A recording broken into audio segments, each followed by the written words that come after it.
राम और सीता के साथ वनवास में उनकी सेवा का आनंद पाने की कल्पना में लक्ष्मण उर्मिला के मानसिक द्वंद्व को नहीं भूले। उन्होंने उसे सांत्वना भी दी और उसके कर्तव्य का उसे बोध भी कराया। उर्मिला निरुत्तर लक्ष्मण को देखती ही रही और लक्ष्मण चले गए।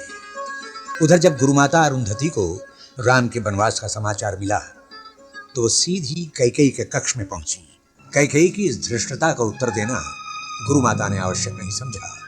वो वहां से तुरंत ही चली गई और कैकेयी बढ़ी महाराज दशरथ के कक्ष की ओर, जहां सुमंत आए हुए थे। मंगल भवन अमंगल हारी, प्रभु सुदशरथ अजिर बिहारी।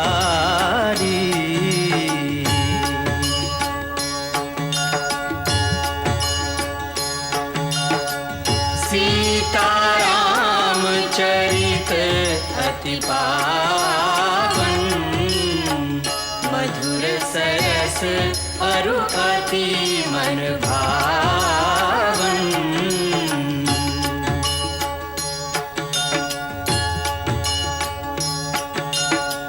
पुनि पुनि कितने हो सुने सुनाए, हिय की प्यास बुझत न बुझाए।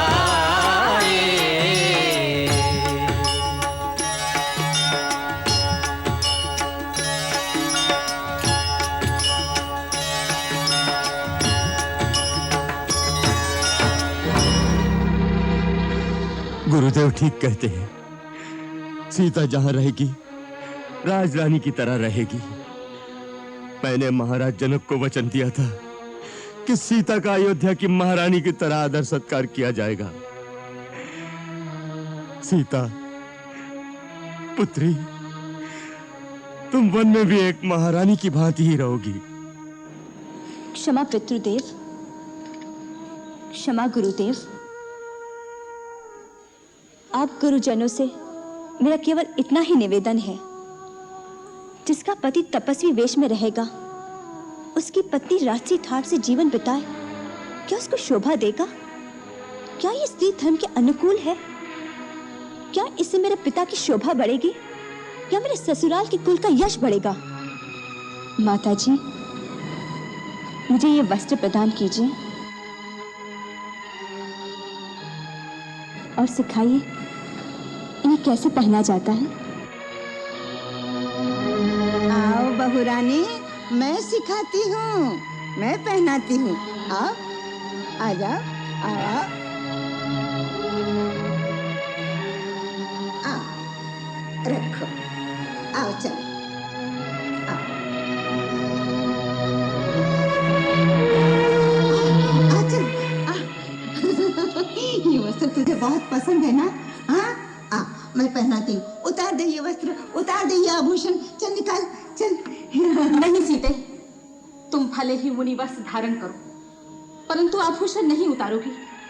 एक सुहागिनी स्त्री के लिए आभूषण रहित होना अब शकुन की बात है। जो आ गया गुरु माता। तपस्विनी का वेश धारण कर सीता जब बाहर आई तो दशरथ के हृदय पर फिर वज्राघात हुआ। नहीं, नहीं विधाता, ये दृश्य देखकर भी मेरे प्राण क्यों नहीं निकले? जानकी पुत्री, मैं तेरे हाथ जोड़ता हूं, तू वन में ना जा। मैं महाराज जनक को क्या मुंह दिखाऊंगा? मैं समझता हूं यहाँ कैकेयी जैसी क्रूर सास हो, तू वहां नहीं रहना चाहती। तो मेरी लक्ष्मी, तू अपने पिता के घर चली जा। वन के असहनीय कष्ट तुझसे नहीं सहे जाएंगे मेरी बच्ची।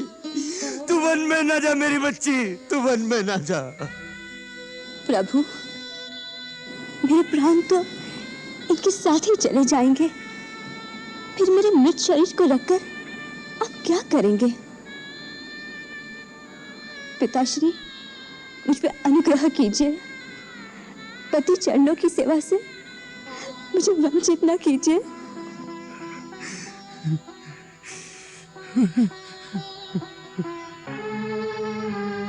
राम, तुम जितना विलंब करोगे तुम्हारे पिताश्री उतने ही विचलित होते चले जाएंगे। इसलिए अधिक विलंब करना उचित नहीं। अब तुम शीघ्र ही वन के लिए प्रस्थान करो। हाँ माता, आप ठीक कहती हैं। मुझे आशीर्वाद दीजिए जिससे मैं आपके वचन का पालन करके आपको सुख दे सकूं। माता कैकेयी, गुरु वशिष्ठ, पिता दशरथ तथा अन्य पूज्य जनों को प्रणाम कर राम सीता लक्ष्मण महल से निकलकर राजमार्ग पर आ गए। नहीं राम, तुम हम लोगों को छोड़कर मत जाओ। तुम्हारे बिना अयोध्या सूनी हो जाएगी। तुम हमारे राजा हो राम। हाँ राम, हम सभी तुम्हारे साथ हैं। हम विद्रोह करेंगे। हम विद्रोह करेंगे। हम विद्रोह करेंगे। हम विद्रोह करेंगे। हम विद्रोह करेंगे। हम विद्रोह करेंगे। हम विद्रोह करेंगे। किसके विरुद्ध विद्रोह करेंगे आप? एक अन्यायी राजा के विरुद्ध। अपने राजा के विरुद्ध विद्रोह की बात सोचकर भी आप सबको लज्जा आनी चाहिए।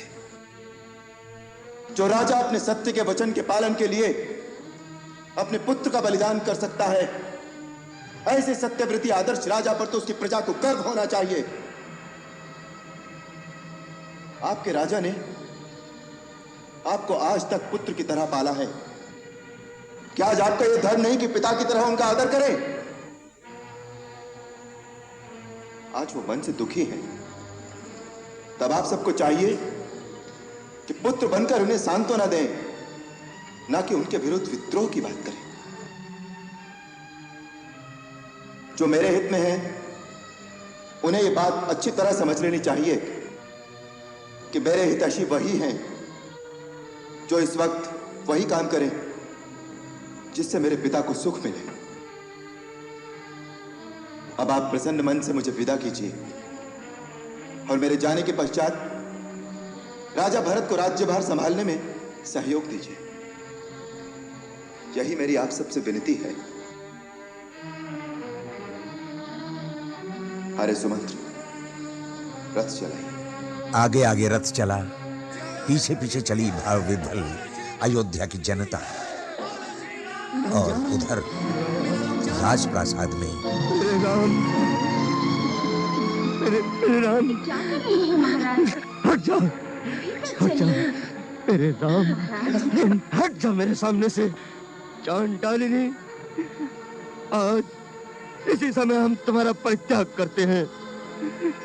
हम सबके सामने ये घोषणा करते हैं कि विवाह के समय हमने पवित्र अग्नि के सामने जो वचन दिए थे सब समाप्त हो गए। इसके पश्चात इस लोक और परलोक में भी तुम्हारा मेरा कोई संबंध नहीं रहेगा। आज से अपने आप को विधवा समझ तू, विधवा। हम सबके सामने ये भी घोषणा करते हैं कि यदि भरत तेरी कुमति का अनुसरण करके अपना राज्याभिषेक करा ले तो मेरी मृत्यु के पश्चात उसके हाथ से अर्पण किया हुआ जल भी मुझे प्राप्त न हो। मुझे प्राप्त न हो। कौशल्य, रो मत कौशल्य, मुझे अपने भवन में ले चलो जहाँ मेरे राम की स्मृतियां चारों ओर बिखरी हुई हैं। मुझे वहीं ले चलो, वहीं ले चलो राम की माता, वहीं ले चलो। सूरज जैसे ज्योति बिन तरवर जू फलहीन,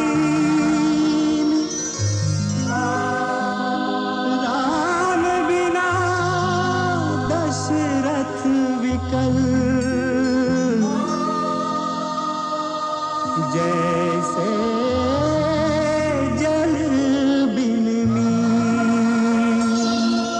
इधर पुत्र वियोग में व्याकुल व्यथित महाराज दशरथ को किसी प्रकार चैन नहीं आ रहा था और उधर अयोध्या का जन जन राम को रुक जाने के लिए मना रहा था। मत जाओ, मत जाओ, मत जाओ, हे राम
सुमंत, रथ रोकिए।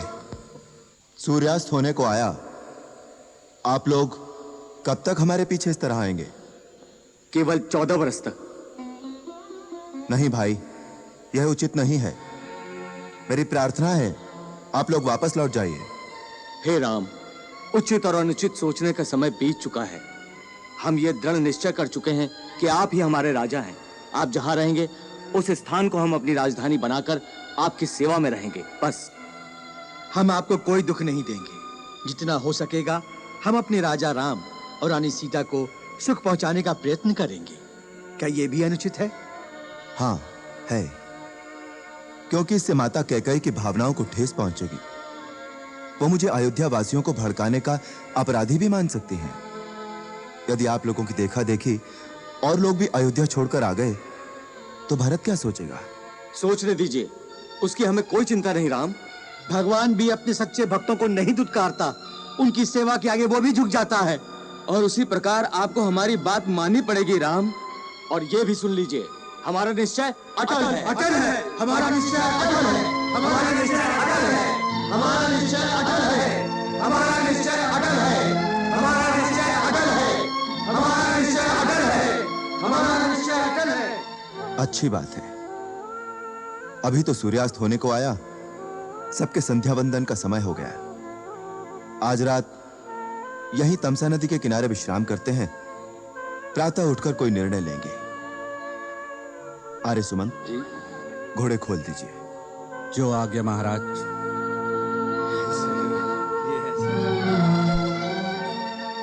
राम अयोध्या से क्या गए, सबके मन का चैन, आंखों की नींद ले गए। राजप्रासाद में सब खोए खोए, चुप चुप, चेतनाहीन से। उर्मिला की आंखें भी अपलक कहीं शून्य में अटकी हुई थी। अभी तक सोई नहीं। आप भी तो नहीं सोई माँ। कौन सोया है राजमहल में? महाराज बेसुध पड़े हैं।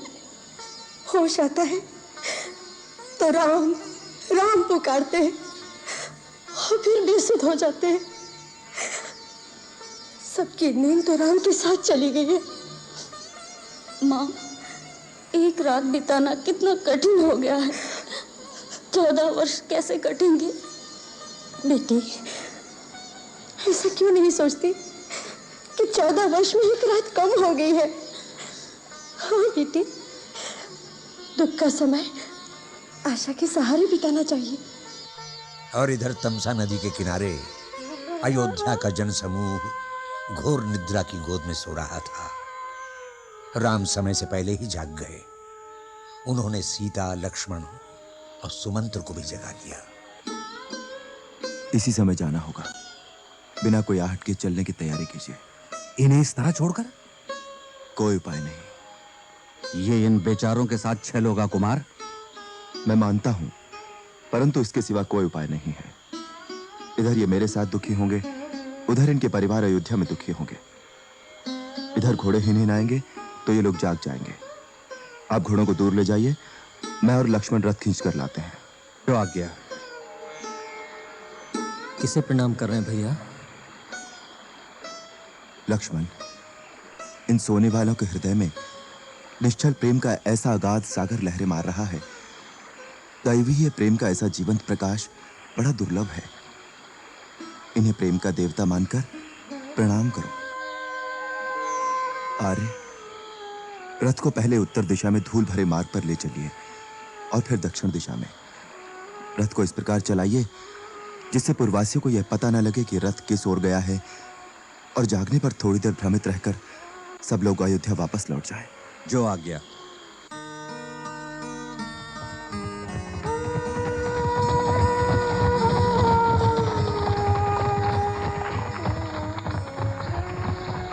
आर्य सुमंत, यह रथ रोक क्यों दिया?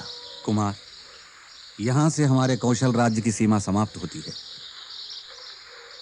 अब यहां से तुम अपनी मातृभूमि छोड़कर जा रहे हो।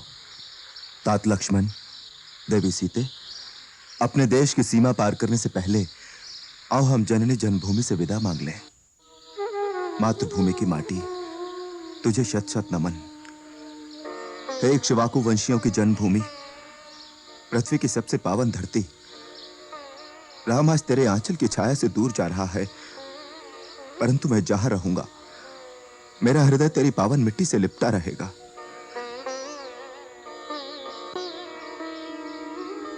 मां, मैं तेरी थोड़ी सी मिट्टी ले जा रहा हूं, जिससे प्रतिदिन इससे तिलक कर सकूं और इसके रूप में मातृभूमि की प्रतिदिन वंदना कर सकूं। और जब वे श्रृंगवेरपुर की सीमा पर पहुंचे तो पास के एक पेड़ पर बैठे निषाद राज के प्रहरी ने जो ही सूर्य पताका वाला रथ देखा तो वो अपने राजा को सूचना देने तीर की तरह पहुंचा। हाँ हाँ राजा जी, हम अच्छी तरह देखा। अयोध्या नरेश की सूर्य पताका फहराए रही है रथ पर, और ऊ रथ में बैठे हैं 2 धनुषधारी जवान, साथ में एक स्त्री एक रथवान। रथ पर सूर्य पताका है और सेना नहीं है साथ में? नहीं है राजन, हम अच्छी तरह देखा। हम ओका पीछा भी किया। रथ श्रृंगवेरपुर तक आए गवा है और गंगा के किनारे वट वृक्ष के नीचे ठहरा है। धनुर्धारी जवान और रथ में कौन हो सकत है? राजा जी, सारथी कभी उन्हें कुमार कहत है और कभी श्री राम कह के बुलावत है। कहा कहो? श्री राम? अयोध्या के राजकुमार? अरे सुरऊ ही काहे नहीं कहत हो कि श्री राम आए हुए हैं? हमरे मित्र, हमरे गुरु आश्रम के सखा, हमरे सरकार हमरे गांव में आए हैं। हमरे धन्य भाग। तुम तो सदा यही कहत रहे कि वो हमका वचन दिए हैं कि एक दिन हमरे गांव अवश्य आएंगे। अरे वचन तो दिए रहे, पर राजा सचमुच एक गंवार मित्र के गांव में आई हैं। होकर विश्वास तो तभी होई जब अपन अखियन से उनके दर्शन होंगे। अरे हे, खड़ा खड़ा देख क्या रहा है? जा जाके सगरी बस्ती को खबर कर कि हम सबको राजा राम की अगवानी करने के लिए जाएगा है। सारे निषाद क्षेत्र में नगाड़े की चोट ने अयोध्या के राजकुमारों के आने का संदेश चतुर्दिक गुंजा दिया। बंधुओं, आज बड़े भाग का दिन है। आज हमारे स्वामी आए हैं, हमारे प्रभु अयोध्या का राजकुमार श्री राम आवा है हम लोगन के गांव में। अपन अपन उपहार लेके चलो हम लोग साथ। वैसे उनके स्वागत के लिए उपहार की कोनो आवश्यकता नहीं है। हमरे स्वामी तो केवल प्रेम के भूखे हैं। चलो सब हमरे साथ चलो। राजा राम, राजा राम, राजा राम, राजा राम, राजा राम, मेरे सरकार, मेरे सरकार। सरकार नहीं, सखा। सखा, मित्र, मित्र। प्रभु, आखिर आप आ ही गए ना हमरे गांव में। हमरे गांव वासी आपके दर्शनों के लिए आ रहे हैं। आप विराजिए, पधारिए प्रभु, विराजिए, विराजिए। राजा रामचंद्र की जय, राजा रामचंद्र की जय, राजा रामचंद्र की जय, राजा रामचंद्र की जय। मित्र, तुमसे मिलकर बहुत प्रसन्नता हो रही है। ये सौभाग्य की बात है कि आज मैं तुम्हें अपने बंधु बांधवों के साथ स्वस्थ और आनंदमय देख रहा हूं। कहो मित्र, तुम्हारे राज्य में, तुम्हारे परिवार में तथा तुम्हारे वनों में सर्वत्र कुशल तो है? सब आपकी कृपा है सरकार। तुमने प्रेमवश ये जो कुछ सामग्री प्रस्तुत की है उसे मैं स्वीकार करता हूं, परंतु दूसरों की दी हुई कोई भी वस्तु मैं ग्रहण नहीं कर सकता, अपने उपयोग में नहीं ला सकता। अब मुझे तपस्वी की भांति धर्म में स्थित होकर वन में निवास करना है। वन में निवास करियो का? लेकिन क्यों? ये गुत्थी हमारी समझ में नहीं आवत है सरकार। अभी तक तो आप यहो नहीं बताए हो कि मुनि व्रत किस कारण धारण किया है आपने। सरकार, ये कैसन छवि बनाए हो? ये कैसा अनोखा रूप धारण करके आए हो प्रभु? राजकुमार से मुनि कुमार बने, और ये लक्ष्मण भैया भी, और ये जनक नंदिनी देवी सीता तुम्हारी भाऊजी। भाऊजी? नहीं, भाऊजी कहे कि औकात इस दास की नहीं। ये देवी अयोध्या की राजरानी, ये तो हमार माई सीता मैया है। बस यह मान के मगन रहेंगे हम। माई, अपन चरण छुए दो हमका। नहीं नहीं, हमारे लिए जैसे लक्ष्मण भैया वैसे ही आप। धन्य हो, जियो राजरानी सीता, चुप चुप जियो, तुहार सुहाग बना रहे। अभी तक ही नहीं बताए हो सरकार कि कैसा बाना धारण करके अयोध्या से आए हो। निशात राज, तुम्हारे सरकार अपने मुख से सौतेली मां कैकेयी की करतूत का किस्सा नहीं सुनाएंगे। अरे सुमंत, जिस बात को सारा जग जान चुका है उस बात को अपने मित्र से छुपाएंगे भैया? हाँ बहु बहुत दुनिया देखे हैं सरकार। आपन बिटवा का राजा बनावे की खातिर सौतेले का बनवास दे दिया, यह बात है ना सरकार? निषाद राज, तुम तो हमारे मित्र हो, हमारी माता का अपमान मत करो। रूठिए नहीं सरकार, हमारी इतनी मजाल कहाँ। बस आज हमार मेहमानदारी कबूल कर ले, यह में हमार मान बढ़ जाएगा।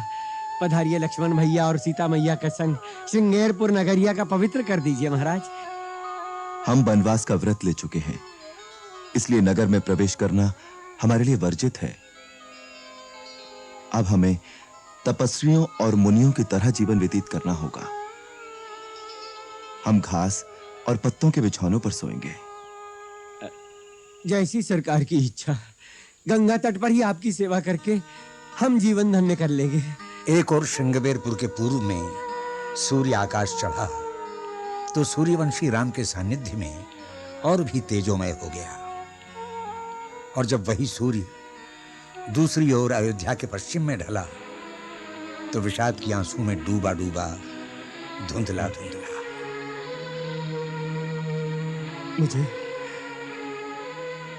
मुझे चारों ओर अंधकार क्यों दिखाई दे रहा है? सूर्य अस्त हो रहा है पिताजी, मैं दीपक जलवा दूं? दीपक जलाने से मेरे मन का अंधेरा तो दूर नहीं होगा। ये अंधेरा नहीं जाएगा, ये अंधेरा नहीं जाएगा। अब तो सूर्यवंश का ही सूर्य अस्त हो गया। ऐसा ना कहिए पिताजी। कैसे न कहूं बेटी, अयोध्या के इतिहास में न ऐसी सुबह हुई न ऐसी शाम। अयोध्या के इतिहास का कितना उज्जवल दिन है ये। माता कुमाता हो गई और पिता कसाई हो गया। बेटी बेटी, मुझे थोड़ा विष ला दे। पिताजी, लज्जा के मारे तो मैं नहीं मरूंगा, मैं नहीं मरूंगा। कौशल्या, मुझे मरने का कोई उपाय बता दो। धीरज रखिए स्वामी, धीरज रखिए। ये आप क्या कर रहे हैं? अब क्या करना रह गया? कौशल्य, पुत्र को वनवास दे दिया, राजमहल को अंधकार में कर दिया, अयोध्या को सूना कर दिया। बताओ अब और क्या करने को रह गया है? बताओ, वो भी कर दूं। कौशल्य, तुम तो उसके साथ चली जाती, तुम क्यों नहीं गई? कौशल्य, तुम क्यों नहीं गई? पुत्र के साथ जाती तो प्राण इन चरणों में फंसे रहते। अब यहाँ हो तो आत्मा वन में भटकती रहती। कौशल्य, कौशल्य, पुत्र कह के गया कि स्वामी की सेवा करो। पति कह रहे हैं कि आपने पुत्र का साथ क्यों नहीं दिया? स्त्री का धर्म, माता का धर्म, मैं क्या करूं? महाराज, स्त्री कितने हिस्सों में बटी रहती है, कितने हिस्सों में। मैंने भगवान का चरणामृत लाया है, थोड़ा लीजिए। सुबह से आपके कंठ में एक बूंद भी पानी नहीं गया। मुझे पानी देने वाला तो चला गया, मेरा राम। इस समय कहाँ गया होगा? कुछ खाने को मिला होगा कि नहीं? पिता का आज्ञाकारी है वो, किसी नगर में भी नहीं जाएगा। चक्रवर्ती राजा का पुत्र भिखारी की तरह किसी वृक्ष के नीचे बैठा होगा। और सचमुच वट वृक्ष के नीचे घास पत्तों के बिछोने पर राम और सीता बैठे थे। लक्ष्मण राम के पांव दबा रहे थे। निषाद राज अपने मन में उमड़ती भावनाओं को प्रभु के समक्ष व्यक्त कर रहा था। सरकार, एक विनती है हमारी, यदि आप माने तो। इतना संकोच क्यों? कह डालो जो कहना है। स्वीकार कर लेना, उसको ठुकरा न देना। अयोध्या जैसा चक्रवर्ती राज तो नहीं है, पर निषाद का ये छोटा सा श्रृंगेरपुर राज आपके चरणों में समर्पित है। गंगा मैया की सौगंध उठा के कहा तू, सारा राज आपका है। आज से आप हमारे राजा और हम आपकी प्रजा। मित्र कहत हो तो अरज को ठुकरा मत देना सरकार। मित्र, तुम्हारे स्नेह, तुम्हारे सत्कार और तुम्हारे समर्पण ने हमें भाव विभोर कर दिया है। हमें सदा गर्व रहेगा तुम्हारी मित्रता पर। सरकार ने हमारी बात मान ली। नहीं मित्र, हम तुम्हारे सत्कार को स्वीकार करते हैं, परंतु उसे ग्रहण नहीं कर सकते। राज्य तो हमें अयोध्या का भी दे रहे थे पिताश्री। कहा कहा तो सरकार, वो तो आपको राज्य से निकाल दिए हैं। उन्होंने नहीं निकाला, हम स्वयं निकल आए उनके वचन की आन रखने के लिए। यही हमारा धर्म है। निषाद राज, उसे पालन करने में हमारी सहायता करो।